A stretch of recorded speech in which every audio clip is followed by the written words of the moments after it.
welcome to the Heathen Hangout Podcast. I am joined by two amazing guests this episode 2, to talk about the path to heathenry and whatever meandering path that is. So who wants to go first in terms of introductions? I'll leave that to you, Dan. Gentleman first. Okay, yeah, I'll go first. So my name is Dan Coltis. I am the General Secretary of Asartry UK. I have written several heathen books, one of which with Sith, and we're also working on another one together at the moment. I have had roles in the past with the Pagan Federation, with Defence Pagan Network. I'm the Gothi of Heathens of Yorkshire, and I'm currently a postgraduate researcher at the University of Leeds. Amazing. Thank you, Dan. And Jules? Not quite as lengthy as Dan's. I'm Jules McKinnon, Githia of AUK. On the committee, which I absolutely adore. Nicknamed kind of in the community Heathen Mama because I'm a bit of a mumsy. I do like to love on everyone, so that's an accolade I'm quite proud of. So that's me. Amazing. And you know who I am. If you listen to this, it's getting weird to not do an introduction for myself when everyone else is doing introductions. So hi, I'm Sif. I can speak to how highly held Jules and Dan are in the community. They are fantastic. I know you both don't particularly like No. what's the word? I can't. It's late. It's not even Praise. late. Praise. There we go. We'll go with that. I was gonna say accolades. That didn't sound quite right. Yeah. I know you both don't like praise, but trust me when I say that these two are fantastic heathens in every single way. But how did you come to be where you are today? What was your path like? Mine was very straightforward. I basically short story. Christian, not Christian, questioning, heathen. That was basically it. Mine was the opposite to that. Do you want to regale us, Jules? I grew up in a very open-minded household, so it was not Christian for me. I was an angst-filled teenager, so of course it was demonology and black magic I got into first, which was very interesting, but wasn't for me. And then I got into the more Egyptian side of it, which again was really fascinating. I think I've meandered through pretty much each and every path, to be fair, looking for what made sense to me and what felt right. I went for Striga, Wicca, Druidism, you name it. I've looked into it, researched as much as I possibly could, but still didn't find anything until Heathenry. And then it was boom, I'm home finally. And to be honest, it was quite a relief. I was getting quite frustrated with the whole process, but yeah, so I've been quite homely since then. Amazing. I know at Hellsmoot a few months ago, you mentioned that you had a kind of a history in ceremonial magic, and that influenced your approach to ritual and heathenry. Do you want to talk a little bit more about that?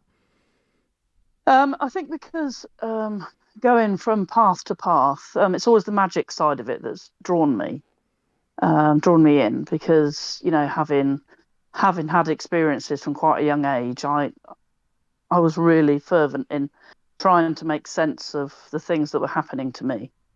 Who are these entities that I come across? What is this influence I'm having, this sort of thing, which is why ceremonial magic really sort of went down into the depths of energy work, which I needed to learn to get a handle of my own self, rather than, I'm not really a great one for spells or needless magic, but understanding that energy work and how the underlayer works of life helped me to bring myself under control. So I think the more paths I looked at, the first thing I wanted to know was ritual practices, magical practices, the laws and all the rest of it. So it made quite a nice, big, tidy picture in the end of lots of different pathways and lots of different ideas. So yeah, it went nicely. I know that the Kemetic sort of religion is very magic oriented in terms of they believe that everything, there's a word for it and I can't remember it. Heck, no. Nope. Something. No, There's a word for it. Comment below if you know the word for it. And that influences everything. I really need to do more research in Kemetic stuff. And in terms of, that is the foundational part of their religion, is the magical essence that weaves through their ritual, the deities, their everyday life, everything like that. Which I know that in Heathenry that can be, you have like different parties how say magic has less of an influence or more of an influence on terms of all of that. So it's interesting to hear about how sort of those elements of kind of solidified your path and really made you feel at most home. definitely. Yeah, most definitely, because Norse magic we don't have much of it, to be fair, or any real lore from any magical practices other than, like you say, the older ones. But to have those things for yourself, I was having a very interesting conversation with a dear friend of mine about this the other day, in the fact that we have Seidr, but we don't have a lot of information, and not a lot of real sort of practice in that. I know a lot of people are experimenting with Seidr themselves, myself not included. And we were chatting about the fact that, yes, there are lots and lots of different practices of magic. But if a heathen is practicing that magic, then it's kind of heathen magic, isn't it?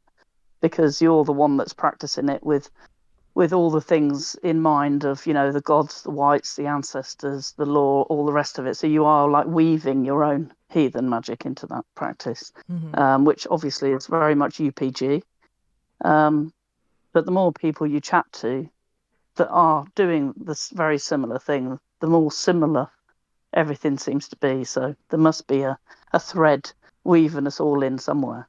Oh, absolutely. That's definitely where I hold my opinion, in that you just see the similarities all over the place and you think, oh, okay, there was a similar idea presented across different cultures.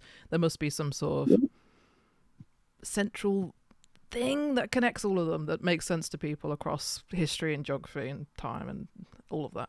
Well, there must be. There must be, you're right, I think. And there is also now a lot more research being done, sort of from an academic side, to put that hat back on historical heathen Seidr. This idea that we don't have anything is kind of not quite right anymore, since the Norse Sorceress came out last year, which is edited by Lesik Dardela, and that has a lot of, obviously there's no like, this is exactly what Seidr practice looked like, but there was a lot of fantastic book in that book. So we can draw on that historically now. Yeah. Absolute treasure trove. Which is great. Yeah. Absolutely is. It just doesn't cover or encompass the entirety of magical practices either, though. Like, it's not supposed to, though, is it? Yeah. It's not supposed to cover everything. It won't be covering everything that went on back in the day, that we don't have record of. There's lots of different ways to express yourself in that way, isn't there? Yeah. What I find quite interesting is, obviously we have these kind of the academic side, the history, the archaeology is slowly plucking away at, I feel like it's the way that I imagine it in my mind is that you've got this kind of like rich gold mine of the truth, if it existed, like deep below the earth, and you've just got like academics and everyone else is digging slowly and slowly and slowly to get closer to what it might have been, even though that gold mine might not exist or it be like scattered across a large region. That's how I'm imagining it, and each paper that comes out, new discovery, new paradigm, I feel like we're slowly getting a more comprehensive understanding, because a lot of it, again, the magical side of it was probably the most at the mercy of whatever degradation happened afterwards, and whatever was left over became like folklore, and of course that was heavily dependent on region and people just oral tradition and whatever they wanted to write down, and that would have been kind of eroded over time. So I find it really fascinating how we're sort of just picking up bits and pieces here and there to try and make it into a cohesive image, if that's at all possible. That all of that fascinates me.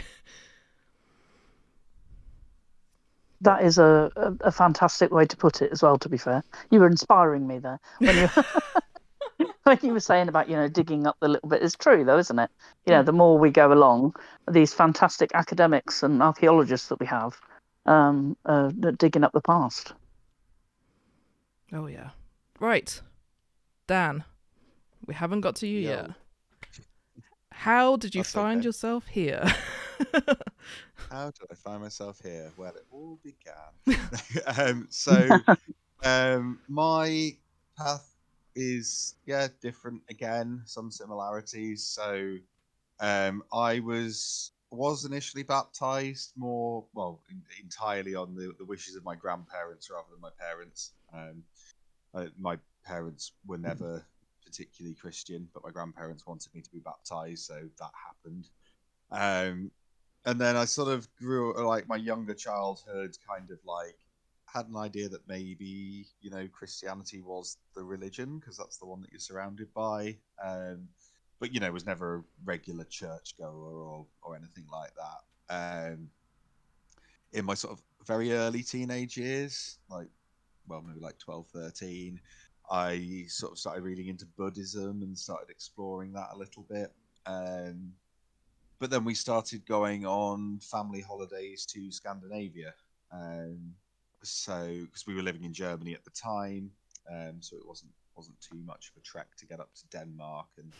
And then eventually my dad bought a camper van, so we were going a bit further and getting into Sweden and Norway and stuff like that, and sort of touring around, going to all sorts of sites. Like I think my whole family's always been into history, so going and seeing the reconstructed villages, going to museums where they had Viking artifacts and stuff like that was like basically what our holidays were, really, sort of history trips. There were a few places that had a particular influence. Fotviken, near Malmo in Sweden, speaking to some of the people there. And then just we went out into the proper wilderness, sort of up in the Arctic Circle in Sweden, and just spending time out in that nature, having been to those, seeing those Viking sites and stuff like that. It all just started sort of slowly coming together. I remember being sort of sat by a lake, and I knew there was someone calling to me, and I didn't quite know who it was at the time. I've later worked out I think it was Frey. And then we did those holidays over a few years, and the last couple, my then girlfriend, now wife, came with us as well. So she was sort of also involved in this process. And then over a couple of years, it was really strange because everyone in the family kind of independently became heathen. Like, we didn't discuss it. We just kind of thought that we were the only one, but we were all kind of going that way. And I just remember one day I was visiting my dad's house, so a few years later, obviously after I'd left home, visiting my dad's house, and I was like, I'm going to go do a ritual to Thor. And he was like, cool, me too. And then it was like, that sort of Spider-Man pointing at each other kind of thing. So yeah, I'm in this sort of interesting position where like my whole immediate family are now heathen, but it's not that I was brought up heathen. We just kind of all independently found it and then came back together, and and now we do rituals as family, and my parents have been to our UK events as well.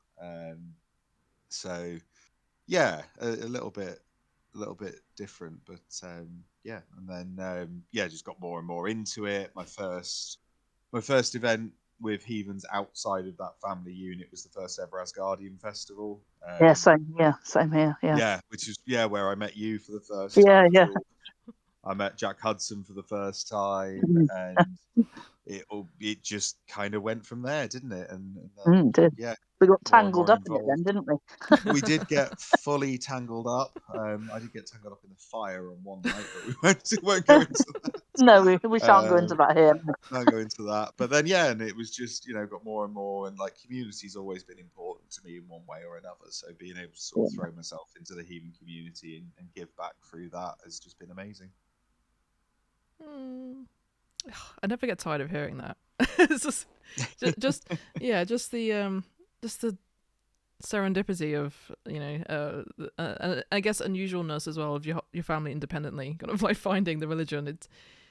It's such a strange story, but really cool. Yeah. What about this? I've never heard about Asgardian 1, 2. I wasn't there. I came in quite late.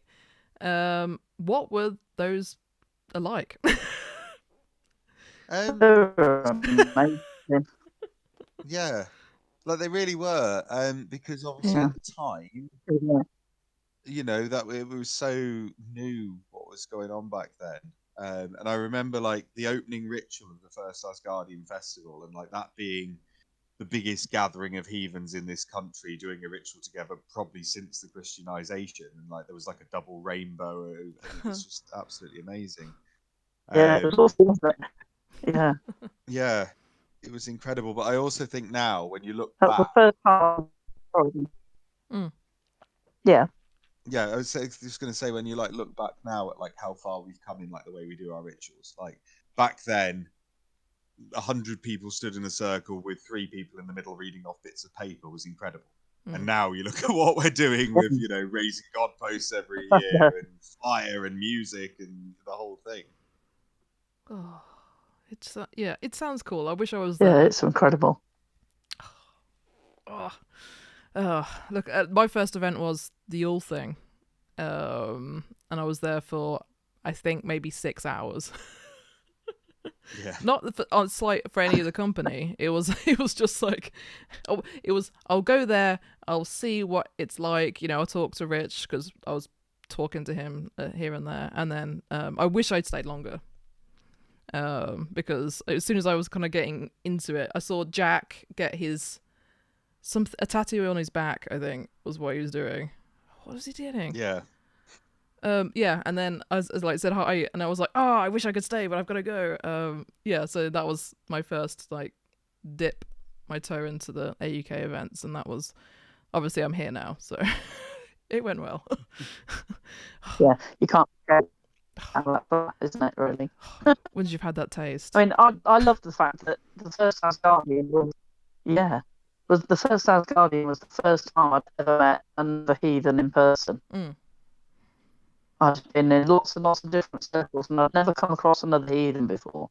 Yeah, there wasn't any heathens, and I'd never been able to have those face-to-face conversations with somebody that understood me so well.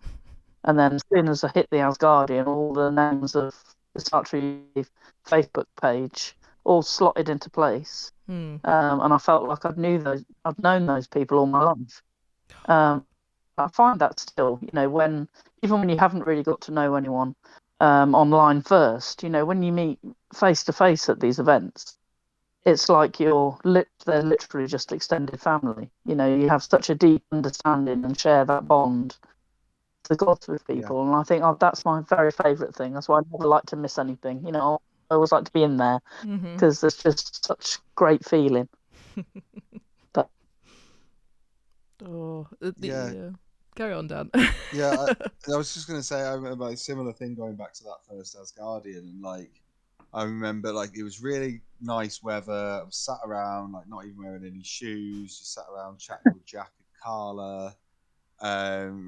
And just, I think what was really good for me was obviously, I did have the advantage of being able to do ritual with my family, but that's kind of one small unit. But it was you got to that Asgardian, and it's right, actually, what we're doing fits with what everyone else is doing. We're not doing anything wildly different or anything. This is what it is. I also remember weirdly sort of thinking, I will be on the committee of Us A True UK one day. Just instantly knew that was going to happen. How do I get myself in there? Yeah. Yeah.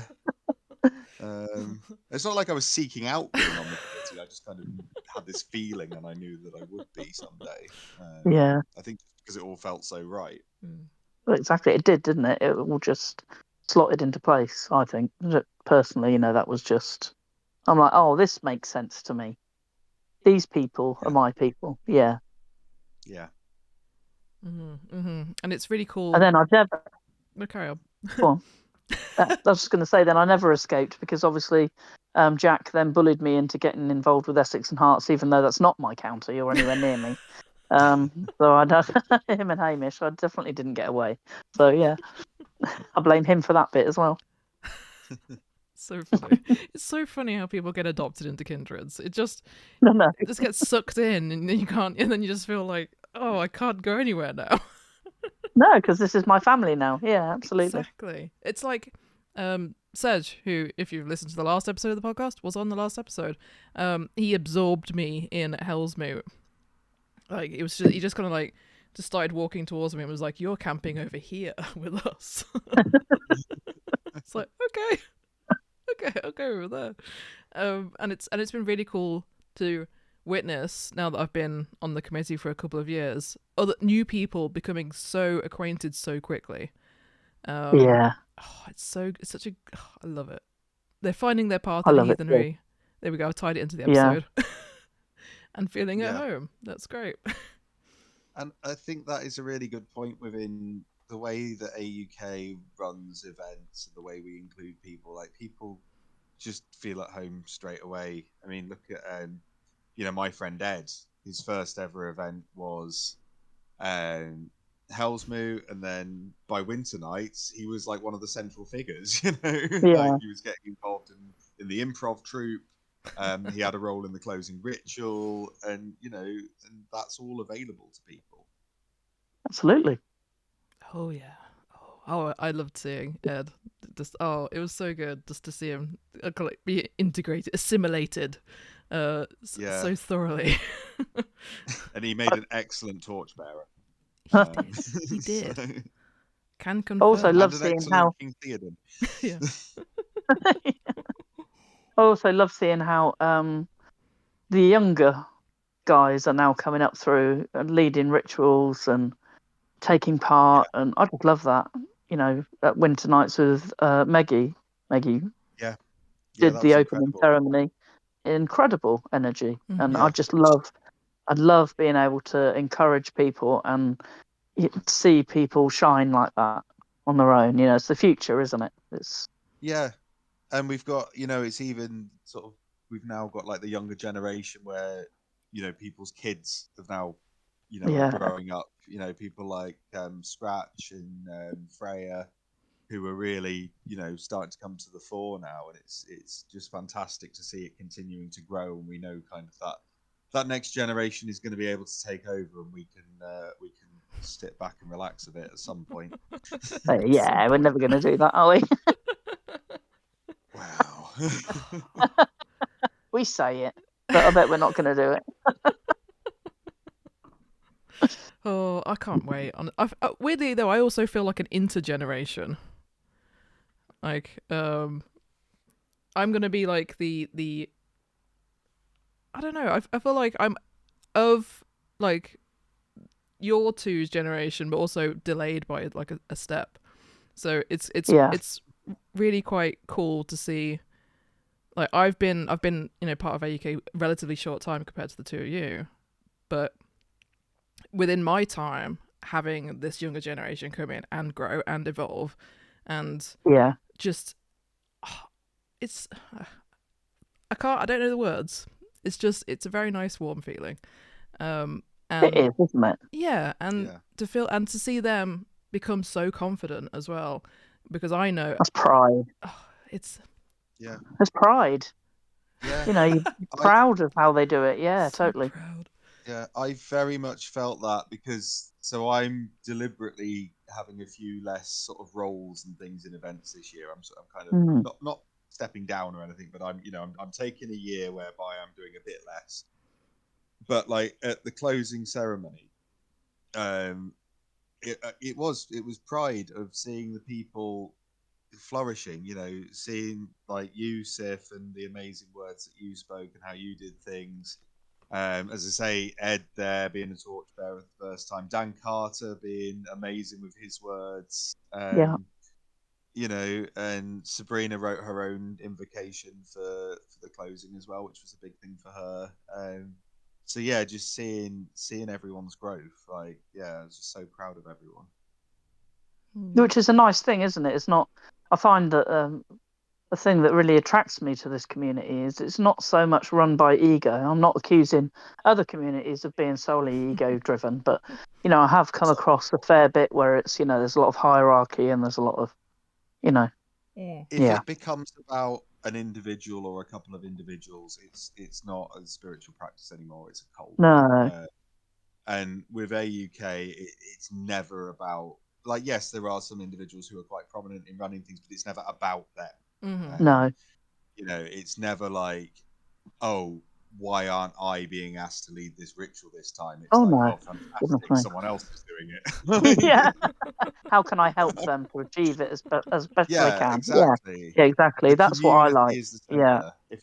If it ever becomes about individuals, then I Yeah. just walk away. Just get away from Totally. it. I wouldn't be involved. No, because no, that's not the way to do it, is it? It's, if you're going to be a community, you have to actually live by your words, Mm-hmm. and be a community. You have to be, put other people above yourself.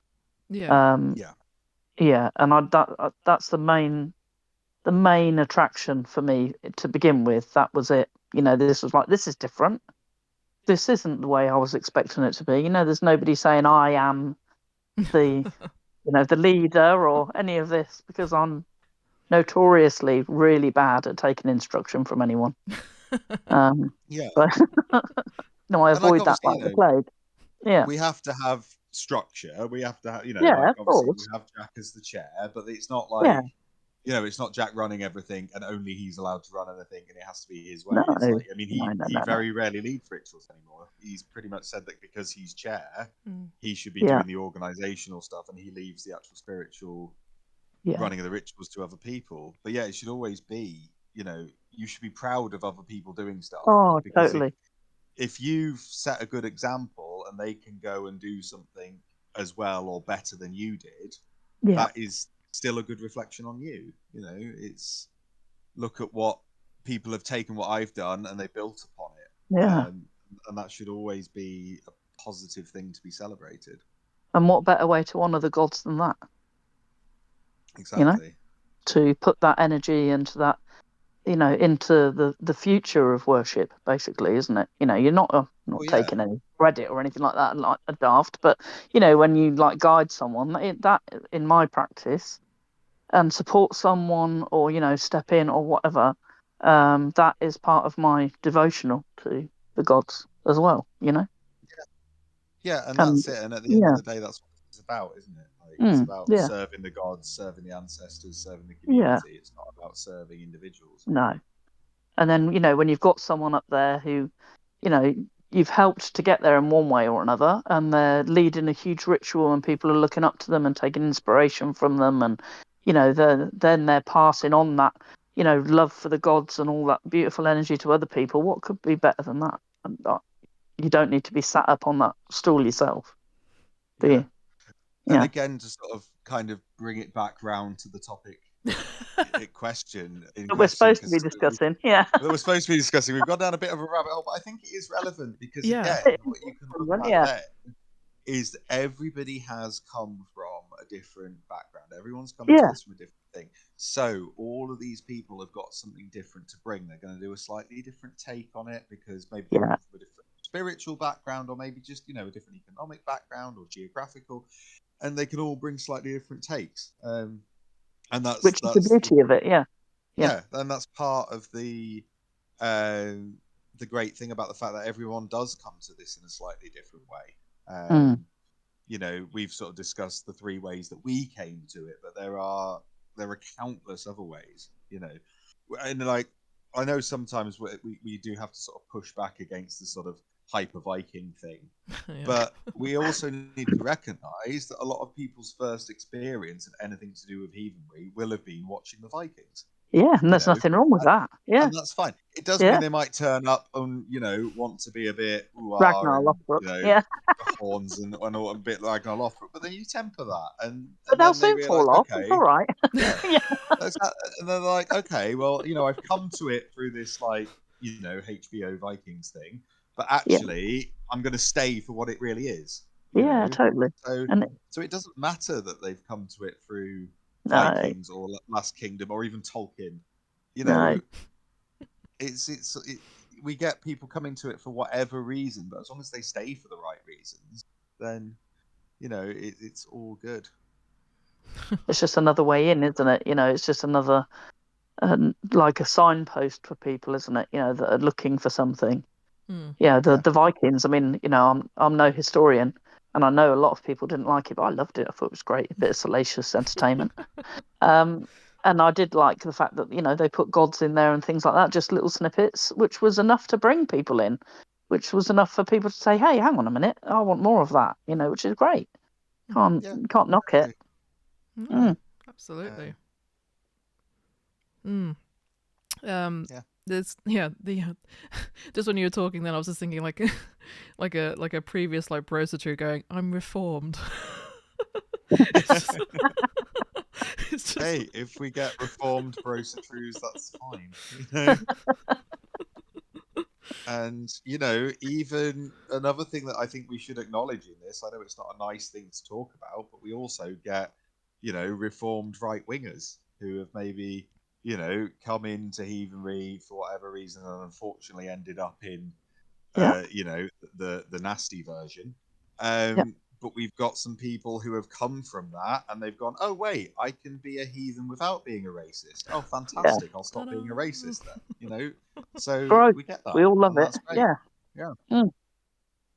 Yeah, there's you're right. Go on. No, sorry. No. I'm. This is your two's episode. Honestly. Oh no! Come on, you've got to have a good opinion on this, though, Sif. This bit. I do remember. I am very much an advocate for de-radicalization. And I think some groups, some people can be quite like, and I get the reasoning behind it because obviously the safety of the community is absolutely fundamental. But I think there should be more of a pathway for those that want. I'm making this really serious. This was a really jovial episode. Now I'm talking about de-radicalization of the alt-right. Okay, we can go back. Yeah, everyone else can lighten the mood. But yeah, there's I'm all for opening dialogues where those dialogues can happen. Because I think it's important. I think because as soon as you shut the door on people, then they're going to just double down on whatever beliefs that they have because those are the only ones that are open to them and accepting. They need a way out. Yeah. If we can provide that way out, Exit Hate do some amazing work. Yeah, I was just about to mention them. Yeah, they're fantastic, aren't they? Yeah, but like if people have, for whatever reason, got sucked into the nasty right-wing version of heathenry, but they want a way out, then we should be that way out. As Sif says, if we're just like, well, no, you're a racist, so you're not welcome, then they're only going to be able to stay with the racists, aren't they? They're not going to be able to come over to the less hateful side of things. So that door has to be open, as you say, obviously with caveats. Like they have to genuinely be trying to leave the far right, not just like, oh, we're just going to let anyone in because aren't we nice? And then people take advantage of that because that would happen.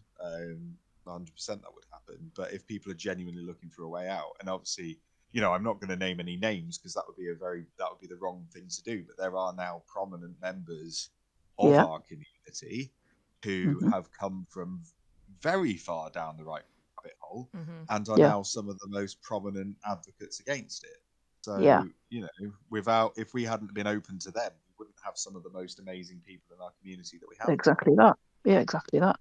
And this discussion, is about a pathway to heathenry, but that pathway for a lot of us, isn't in a straight line. So whether that's to a different faith base or whether that's to and from the far right, it's still part of the heathen path, isn't it? It's that personal journey that we're all on.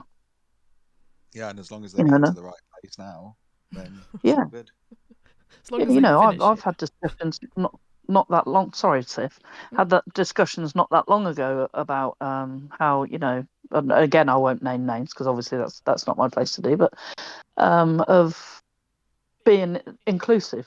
Where a few years back this person wasn't that inclusive. It wasn't about race particularly, but they have had no understanding of that side of life and were quite against it. But then being around the community, being around people like, well, no, wait a minute, what about this aspect of it though? and actually seeing that it's not anything to be frightened of, that it's just, people living the way that they live, and not harming anyone else. And that those, conversations bring people back round again, don't they? Mm-hmm. Yeah. Yeah.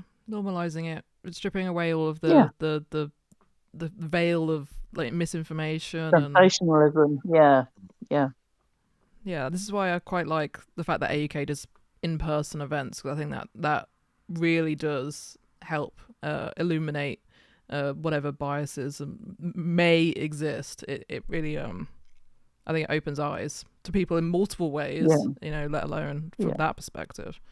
But yeah. Yeah. And I think actually that's a nice segue into we can get back onto happier topics. And it goes back to that part of my path, that taking that step to come to something. Because as you say, it's all well and good Discord servers and Facebook groups and that, but you don't really. And I know like in-person events aren't necessarily accessible for everyone, so this isn't me saying if you can't go to an in-person event you're not a real heathen. It's 100% not that. But if you can and you have the opportunity to do it, because like it is so affirming and you get so much out of it. Not just the like, the stories of the gods and the mythology and the rituals and all that, but it's just talking to people, being with people, the feeling, the community. And with AUK events now, we are striving to make them as accessible as possible. Not just for like physical access needs, but also making them as neurodivergent friendly as we possibly can. But there's always going to be people that will have access needs that unfortunately we're just not going to be able to meet. You can't. No single event is ever 100% accessible. Little side note soapbox I'm going to stand on now, but it does really annoy me when an event says we're 100% accessible. It's like, right, so you've considered every possible need that any single person could have. No, you haven't. I'm sorry. When you do an access statement, say what is accessible for and what it's not. But anyway, that's aside. We are trying our best, and we're getting better and better with every single event to make it as accessible as possible for people. So if you can come, that might be an AUK event, or it might be other events. This isn't just trying to flog tickets to our festivals. This is just saying if you have the opportunity to go and spend some time with other like-minded people, then take that opportunity. If it's your local kindred, if it's an AUK event, if it's, I don't know, if you might be listening to this and you're not even in the UK, but there are good inclusive heathen organisations all across the world now. I can't say they're in every country because they're not, but hopefully you can find something that you can get to. Most of Western Europe now, there are good groups in pretty much every country now. So if you can, go and meet up with other heathens and try and do it in person. It's an experience, isn't it? Oh. Yeah, definitely. And as I say, once you I was going to say once you pop, you can't stop, but then I might get sued by Pringles. But it is that. I won't tell them. Certainly for me, once I went to one event, it's like, right, I want to go to every event. And I hate missing one, but occasionally I do. gets in the way, doesn't it? But I think I went to this year. It's the first year I've been to every AUK event. So. Oh, but you missed the committee camp, the best one of all. Oh, okay. No, I didn't go to every event then. I didn't go to the committee camp and nearly die of frostbite like the rest of you did. Oh, it was so silly. I went to every ticketed AUK event. Yeah. There you go. Oh, the stories. I've never felt cold like it. Listeners, don't go to a shed, what is essentially a shed, in February to camp with no tent. And February? Who camps in February? I know. Not me. It was freezing. It was wet. There was a compost toilet. I'm not dissing the site, but it was not the right time of year for that sort of event. There's pictures. I look miserable. Yeah. I can imagine. I was nice and warm at home, I'll be honest. Same. Yeah. No way I was camping that time of year. I forgot what warmth was for a little while. Oh dear me. Yeah. Yeah. Oh, the stories. It was only there for 2 days, but the stories I could tell. Sif the White Walker for 2 days, yeah. And the kind of like, I was on a blow up mattress and the wind would pick up, and just where there was like my face was when I was sleeping on the sleeping bag, and the blow up mattress was like that far off the ground, and I had tarp underneath it. Every time that the breeze picks up, there'd be dirt flying into my face because it'd just be coming through the Oh my gap. God. It Sounds so wonderful. was the company was wonderful, but the place we were sleeping was not great for that time of year. No, not for February, no. Yeah. No. No. But yeah, we recovered. We were fine. Oh, we did see you there though, Dan, didn't we? No, I wasn't there. With Haley's house. No. What? No, wait. We saw the site, didn't we? We came down for a site visit. That's right. Yes. I was about to think, were you so cold you hallucinated me? Because that's a weird thing. Sabrina. No, you're right. We came down to do the site visit for the site for Hellsmoot. So you did briefly see us there. Oh. That is true. Surprise. But we didn't go to the place you were actually camping. We didn't see that. So yes, you did see us in Haley's house. Haley's house was lovely and warm. Yeah. It was great. It was inside. Yeah. It was... What are you complaining about? We had a lovely time. Haley's house was great. The rest of it was... that was my pathway to that specific Heathen event. That was part of frozen, frigid... Cold road. Yeah. We're still travelling it. It's now warmer. It's all good. Right. Anything else we want to talk about? I think we've covered most of it, haven't we? Yeah. I think Yeah, I think so. we can talk more on a future episode. We can do a part 2 if needs be. I think maybe we should cover more about the energetic aspect of heathen practice. The magical side of things might be quite interesting. I have a few Yeah. people Get in into it, mind. baby. That would be a good future episode. Yes. I'm thinking Meggie, maybe? Yeah. Maggie could be good. Andre, he'd be up for it. Andre. Oh yeah, yes. yeah. Andre be a good one to add in. Frigga, if she was up for it. There's lots of people you can get to. Oh, lots. Yeah. That could be a really good episode. But yes, thank you two. You both have inspired me greatly on my heathen path. And it's been an absolute pleasure to talk to you for the last, I don't know how many minutes it's been. Time. Oh, my pleasure. Always lovely to chat to you, Sif. And to you, Dan. Yeah, thank you very much for having me on. And yeah, again, lovely to speak to both of you as always. Yep. It's been awesome. I hope you both have a fantastic rest of the evening. And you too, lots of love. Lots of love to you both. Thank you. That's a wrap.